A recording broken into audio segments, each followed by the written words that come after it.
The man accused of first-degree murder and solicitation of first-degree murder in the disappearance of his fiancée, Kelsey Barrett, in November, appeared in court for the third time this week.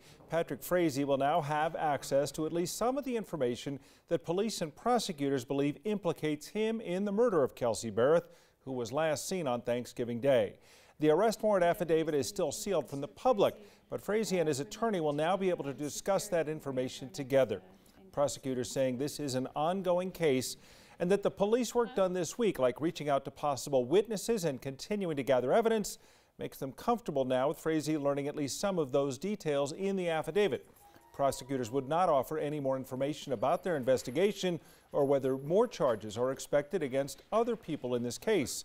As of now, Frazee is expected back in court on February 19th. Meanwhile, NBC News confirming today that a woman in Idaho is being investigated for possibly disposing of Kelsey Barrett's cell phone. Details about the woman and how she is connected to the case are limited. We do know that she is a 32-year-old nurse from Twin Falls, which is about 35 miles away from Gooding, Idaho.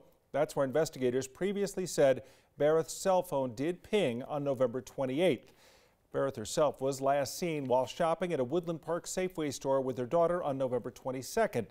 Barrett was not reported missing until 10 days later on December 2nd, when her mother Cheryl said she was not able to get a hold of her daughter.